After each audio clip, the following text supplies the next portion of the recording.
میرے پیارے آقا صلی اللہ تعالی علیہ وسلم کے پیارے دیوان، اللہ کے لیے اگر کوئی چیز ہوتی ہے تو اللہ اس میں برکت عطا فرماتا ہے۔ اب آگے سنیے، حضرت عبداللہ ابن مسور ہاشمی رضی اللہ تعالیٰ عنہ سے روایت ہے کہ رسول کریم صلی اللہ علیہ وسلم نے ارشاد فرمایا۔ دیکھیے یاد رکھیے، جب کبھی حضور کا کوئی فرمان سنایا جائے تو کان لگا کر الرٹ ہو کر کے ایک دم بالکل سنیں کہ حضور فرما رہے ہیں۔ قرآن نے اس کے بارے میں کہا، یا ایھا الذین آمنوا لا تقولوا راعنا وقولوا انظرنا واسمعوا۔ غور سے سنو جب حضور کی بات تمہیں کچھ سنائی جائے تو ادھر ادھر توجہ نہ رکھو، اپنی باتوں میں نہ لگ جاؤ، اس لیے کہ یہ وہ رسول کی بات ہے جس کی بات خدا بھی سنتا ہے۔ اس لیے جب حضور کی بات سنائی جائے تو غور سے سنو، اور حضور جب فرمائے تو اس پر دماغ بھی لگاؤ اور حضور کے فرمان پر یقین بھی رکھو۔ تو اب دیکھیے حضور صلی اللہ علیہ وسلم کیا فرماتے ہیں۔ حضرت عبداللہ رضی اللہ تعالیٰ عنہ سے روایت ہے کہ رسول کریم صلی اللہ علیہ وسلم نے ارشاد فرمایا، اس بندے پر انتہائی تعجب ہے۔ یعنی سرکار صلی اللہ علیہ وسلم حیرت کا اظہار فرماتے ہیں، اس بندے پر بہت تعجب ہے۔ کس بندے پر؟ اب سنیے، جو آخرت کے گھر کی تصدیق کرتا ہے، یعنی وہ جانتا ہے کہ مرنے کے بعد مجھے خدا کی بارگاہ میں حاضر ہونا ہے، اور صحیح گھر تو آخرت ہی کا گھر ہے، اس کا یقین بھی رکھتا ہے۔ مرنے پر بھی یقین، مرنے کے بعد اٹھائے جانے پر بھی یقین، جنت پر بھی یقین، آخرت پر بھی یقین۔ اب حضور کیا فرماتے، اس بندے پر انتہائی تعجب ہے جو آخرت کے گھر کی تصدیق کرتا ہے، لیکن وہ دھوکے والے گھر کے لیے کوشش کرتا ہے۔ یعنی یہ دنیا جو دھوکے کی جگہ ہے، وہ جانتا ہے کہ آخرت اس کا گھر ہے، لیکن اس کے لیے کوشش نہیں کرتا۔ یہ فنا ہونے والی دنیا کے لیے کوشش کرتا ہے، وہاں کے لیے کچھ نہیں کرتا، اور تصدیق کرتا ہے آخرت کا گھر بالکل صحیح ہے۔ مجھے یہاں پر ایک بزرگ کا واقعہ یاد آ رہا ہے۔ ایک صاحب نے بڑا خوبصورت بنگلو بنایا، بڑے اچھے کارپیٹ لگائے، بڑا اچھا ڈیکوریشن کیا، بڑا اچھا فرنیچر لگایا، سب کچھ کیا۔ تو عمومی طور پر ہوتا ہے کہ آدمی جب اچھا کوئی گھر مکان وغیرہ بنا لے تو اللہ والوں کو بلاتا ہے کہ حضور آپ آ کر دعا کر دیں۔ تو کافی لوگ آئے، آ کر کے سب دیکھیے، تعریف کیا، کلر کی میچنگ کتنی اچھی ہے، فرنیچر کتنا لاجواب ہے، کبڈ کتنا اچھا ہے، اور کارٹن کتنا اچھا ہے، یہ وہ سب کچھ کیا۔ اللہ والے کو جب بلایا، وہ تشریف لائے، اس نے دیکھا اور مسکرائے، اور مسکرا کر صرف اتنا فرمایا، جو اس گھر میں رہے گا وہ مر جائے گا، جو اس گھر میں رہے گا وہ مر جائے گا۔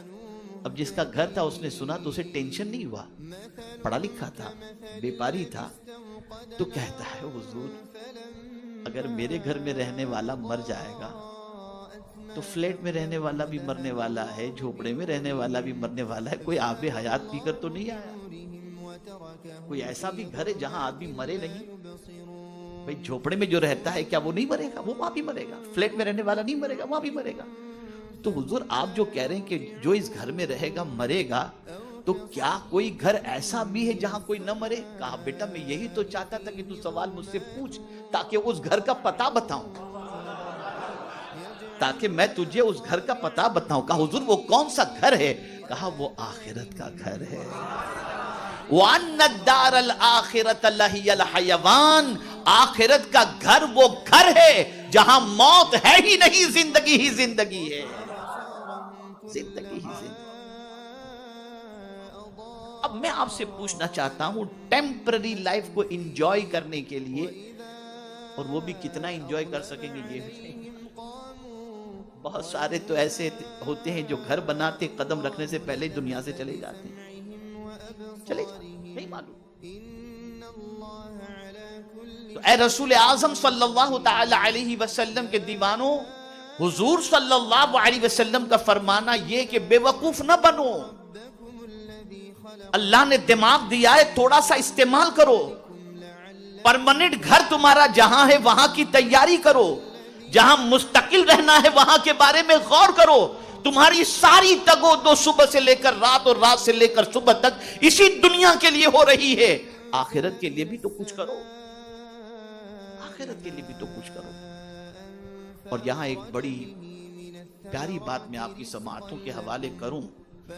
ہم کبھی کبھی دنیا میں بھی کچھ کرتے ہیں نا اچھا کام, تو اس کا ریزلٹ بھی دنیا ہی میں چاہتے ہیں. یہ بے وقوفی ہماری.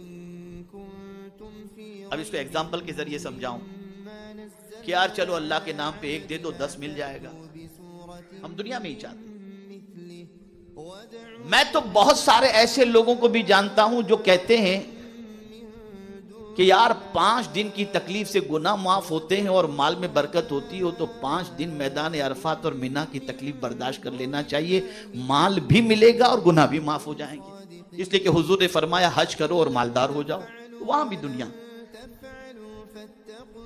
یعنی حج کر کے بھی دنیا, نماز پڑھ کر کے بھی دنیا, زکات و صدقات کے عوض میں بھی دنیا, نیکی کا بدلہ دنیا ہی میں چاہتے ہیں. لیکن اللہ والوں کی سوچ بڑی عجیب ہوتی ہے, بڑی عجیب. ایک اللہ والے ولی کامل امتحان میں گرفتار ہوئے, سخت تکلیف آئی ان پر, اتنی تکلیف کہ جو برداشت کے باہر تھی. اور آتی ہے تکلیف, جتنا ایمان مضبوط ہوگا تکلیفیں اتنی زیادہ آئیں گی. یہ علامت ہے. خود حضور صلی اللہ علیہ وسلم نے ارشاد فرمایا کہ سب سے زیادہ دین کے راستے میں میں ستایا گیا, اور جو بھی اس راستے پر چلے گا وہ ستایا جائے گا. تو اس راستے میں ہے. امتحان ہوا, اور سخت امتحان, اتنا امتحان کہ وہ اللہ کے ولی ایک دم پریشان ہو گئے. تو اب انہوں نے کیا کیا, بہت غور سے سنیے گا, سمجھنے والی بات ہے. انہوں نے اللہ کی بارگاہ میں دعا کیا, ہے میرے کریم, میری نیکیوں میں سے تجھے اگر کوئی نیکی پسند آ گئی ہو تو اس نیکی کے صدقے میں میری تکلیف کو دور فرما دے. اب آپ مجھے بتائیے کوئی غلط دعا ہے؟ جواب دیجئے نا, میں تھوڑا سمجھانا چاہتا ہوں. کوئی غلط دعا ہے؟ نہیں. دعا کی انہوں نے, کچھ دیر کے بعد ان کی تکلیف دور ہو گئی, ایک دم ریلیکس. سب لوگوں نے ان کو مبارکباد پیش کی, حضور اللہ کا شکر, پریشانی دور ہو گئی, اللہ نے آپ کی دعا قبول کر لی. لیکن وہ رونے لگے.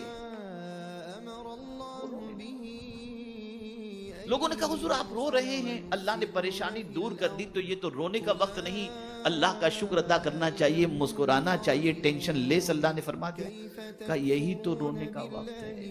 غور سے سنیے گا, میں ایسا سبق سنا رہا ہوں آپ کو کہ اگر اس سبق کو آپ نے اور ہم نے سیکھ لیا اور یاد کر لیا تو ہماری سوچ کا کریکشن بھی ہوگا, اور اللہ عز و جل کرم کی نظر بھی فرمائے گا. وہ بزرگ فرماتے ہیں یہی تو رونے کا وقت ہے. کہا حضور کیا رونے کا, کیا وجہ؟ کہا سنو, میں نے پتہ نہیں کون سی نیکی میری اللہ کی بارگاہ میں قبول ہوئی ہوگی, مجھے نہیں معلوم, لیکن میں نے جو یہ کہا, اے اللہ جو نیکی تجھے پسند ہو اس کے صدقے میں میری تکلیف کو دور فرما دے, تو اللہ نے جو نیکی قبول فرمائی تھی اس کے صدقے میں میری تکلیف کو دور تو فرما دیا.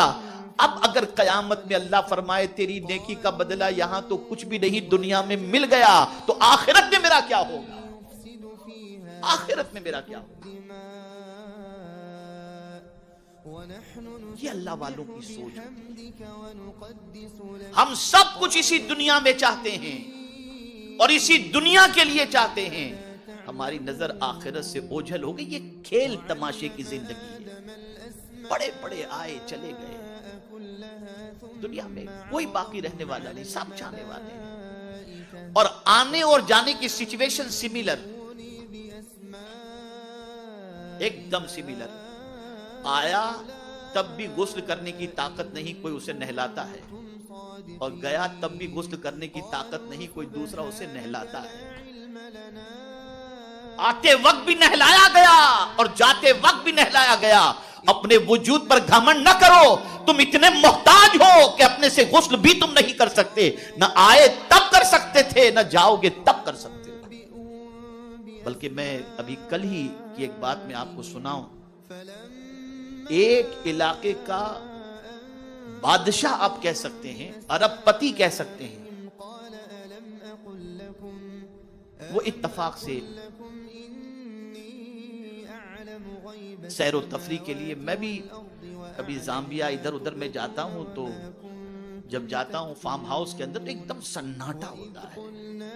بلکہ ابھی لاسٹ سفر جو میرا ہوا تھا ملاوی سے موزمبیک کا 18 گھنٹے، اور میں آپ کو بتاؤں بائی روڈ میرے اس سفر کے اندر آپ کو حیرت ہوگی کہ 8 گھنٹے یا 9 گھنٹے کے سفر کے اندر مجھے راستے میں ایک ہوٹل بھی نہیں ملا، اور سناٹا ایک دم بالکل تاریخ، کوئی مار کے کاٹ کے پھینک دے پتہ بھی نہ چلا.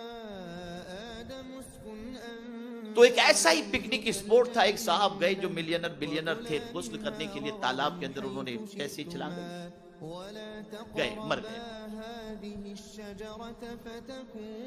اب جب لاش پھول گئی، نکالا گیا لاش کو، تو ایسی پوزیشن تھی کہ پہچان مشکل تھی، یہ کون ہے کیا ہے. پولیس آئی، تحقیق کی، بہت اناؤنس کیا، پتہ نہیں چلا کہ یہ کون صاحب ہے مرنے والے. اب اتفاق سے وہ گاؤں مسلمان کا تھا، اس بندے کے بارے میں تحقیق پر پتہ چلا کہ یہ مسلمان تھا. اب وہ اتنا غریب گاؤں کہ امام صاحب نے اس گاؤں کے اندر مسجد میں اعلان کیا کہ بھئی، اب گاؤں کی پوزیشن کیا ہوتی ہے کہ لوگوں کے گھروں میں کفن نہیں ہوتے. گاؤں دیہات میں آپ چلے جائیں تو کھانے پینے کا، جہاں پر کسان وغیرہ ہوتے ہیں ان کے کھانے پینے کی چیزیں تو گھر میں ملیں گی، کفن بفن پیسہ بیسا کیش اتنا نہیں ملے گا. تو گھر میں کفن وغیرہ تو تھا نہیں کسی کے. تو گاؤں میں اعلان ہوا کہ بھئی تھوڑا تھوڑا سب کچھ جس کے پاس ہو وہ تھوڑا جمع کرو تاکہ یہ لاوارث میت کی کفن کا انتظام کیا جائے. انتظام کیا گیا، کفن دیا گیا، دفن کیا گیا.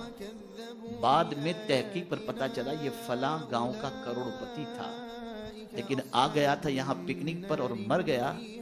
تو وہاں پر صوفیہ فرماتے ہیں کہ ذرا سوچو تو صحیح کہ تمہارے پاس سب کچھ ہوتے، ہم نے اپنے ماتھے کی آنکھوں سے زمین کی دراڑوں کو ہم نے دیکھا ہے، اور ان زمینوں کے اندر دراڑ کو دیکھنے کے بعد 2-3 دن تک تو چین کی نیند بھی نہیں آ رہی تھی.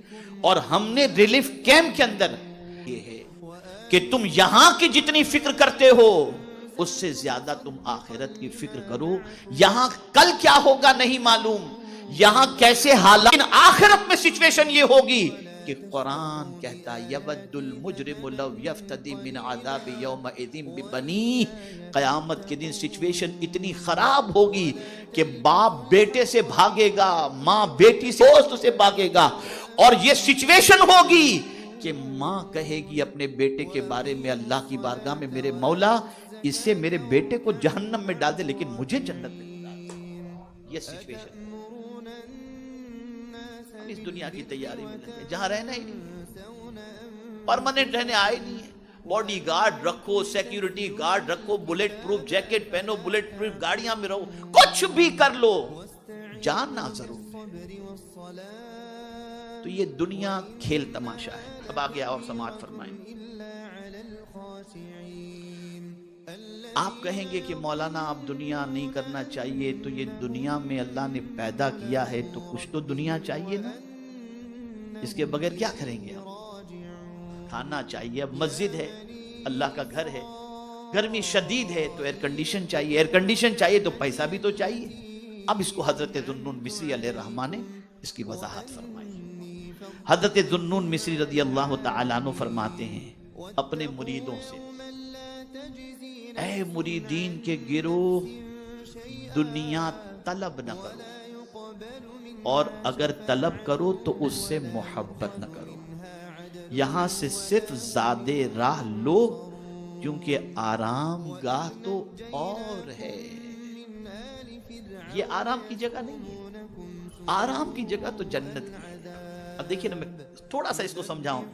یہاں تو کیا ہے، فون آیا، ارے وہ آپ کے بارے میں ایسا بولتا تھا، پٹک سے ٹینشن. یار کیا لوگ کرتے ہیں، چلتے چلتے کسی نے دھکا دے دیا. اس دنیا کے اندر آپ روز صبح و شام بہت ساری ایسی باتیں سنتے رہو گے جس کی وجہ سے آپ کا دماغ خراب ہوگا، آپ کو ٹینشن ہوگا، آپ کو ریلیکس نہیں ملے گا، آپ کی نیند اڑ جائے گی، آپ کی طبیعت خراب ہو جائے گی، کبھی کوئی صدمے کی خبر سن کر ہارٹ بیٹھ جائے گا. یہ سارے پرابلم ہوں گے. لیکن قربان جائیے حضرت ذوالنون مصری کے اس جملے پر فرماتے ہیں آرام گاہ تو اور ہے.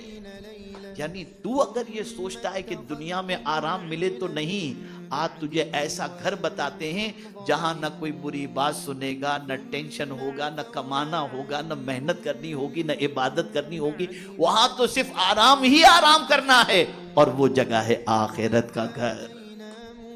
میرے پیارے آقا صلی اللہ تعالی علیہ وسلم کے پیارے دیوانوں، یہ مختصر میں نے آپ کو قرآن مقدس کی روشنی میں اور احادیث رسول صلی اللہ علیہ وسلم کی روشنی میں کچھ باتیں میں نے آپ کی سماعتوں کے حوالے کی۔ اب تھوڑا سا اور جو ہے نا اس کو سمجھ لیں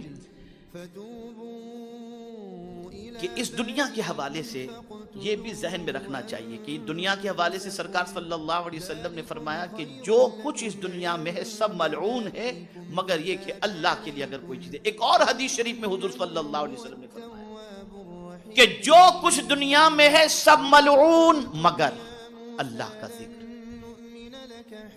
اسی کے ساتھ قربان جائیے اللہ کا ذکر۔ جو اللہ کا ذکر کرتا ہے اللہ اس پر اپنی رحمتوں کو نازل فرماتا ہے، جو اللہ کو یاد کرتا ہے اللہ اس پر کرم کی نظر فرماتا ہے، جو اللہ کی عبادت کرتا ہے اللہ عز و جل اس پر فضل و کرم کی نظر فرماتا ہے۔ اور میرے پیارے آقا صلی اللہ تعالی علیہ وسلم کے پیارے دیوانوں، اسی کے ساتھ حضور صلی اللہ علیہ وسلم نے اور دو چیزوں کا ذکر فرمایا کہ وہ ملعون نہیں، ایک اللہ کا ذکر اور دوسرا سرکار صلی اللہ علیہ وسلم فرماتے ہیں متعلم او معلم، علم حاصل کرنے والا، اور سرکار صلی اللہ علیہ وسلم فرماتے ہیں کہ علم سکھانے والا، یہ دونوں ایسے ہیں کہ ان پر اللہ کی رحمتوں کا نزول ہوا کرتا ہے۔ جیسا کہ حدیث شریف میں اللہ اکبر آقا کریم صلی اللہ علیہ وسلم فرماتے ہیں کہ طالب علم جب گھر سے نکلتا ہے تو اس کی اتنی عظمت ہے کہ سرکار فرماتے ہیں کہ معصوم فرشتے اس کے لیے اپنے پروں کو بچھا دیتے ہیں۔ اسی طریقے سے عالم کا مقام سرکار صلی اللہ علیہ وسلم نے فرمایا العلماء ورثۃ الانبیاء، علماء انبیاء کے وارث ہیں۔ اب آئیے ایک اور آیت کو تھوڑا سا سمجھا دوں تاکہ آپ دنیا کے حوالے سے مختصر سمجھ سکیں، حالانکہ اتنا تفصیلی ٹاپک ہے کہ باقاعدہ اس کا کورس کرایا جا سکتا ہے دنیا کے بارے میں، ایک ہفتے تک روزانہ 1 گھنٹہ آپ کو دنیا کے بارے میں سمجھایا جا سکتا ہے تاکہ آپ دنیا کی حقیقت کو تھوڑا سا سمجھ سکیں۔ اب ایک آیت میں آپ کی سماعتوں کے حوالے کرتا ہوں وَمَا كَانَ لِنَفْسٍ أَن تَمُوتَ إِلَّا بِإِذْنِ اللَّهِ كِتَابًا مُؤَجَّلًا وَمَن يُرِدْ ثَوَابَ الدُّنْيَا نُؤْتِهِ مِنْهَا وَمَن يُرِدْ ثَوَابَ الْآخِرَةِ نُؤْتِهِ مِنْهَا وَسَنَجْزِي الشَّاكِرِينَ۔ اللہ فرماتا ہے کہ جان لو اللہ کی حکم کے بغیر موت نہیں آ سکتی، اللہ کے حکم کے بغیر نہیں۔ یہاں ایک چیز اور عرض کر لوں، اگر کوئی مارنا چاہے اور اللہ زندگی دینا چاہے تو ہوگا وہی جو اللہ چاہتا ہے، اور اگر کوئی بچانا چاہے اور مولا مارنا چاہے ہوگا وہی جو اللہ چاہتا ہے۔ اور موت کے حوالے سے ہمیشہ اس چیز کو ذہن کے اندر رکھیں کہ اللہ عز و جل نے یہ اپنے دست قدرت میں رکھا ہے، عزت، ذلت، روزی، زندگی، موت، یہ سب کچھ اس کے دست قدرت میں ہے۔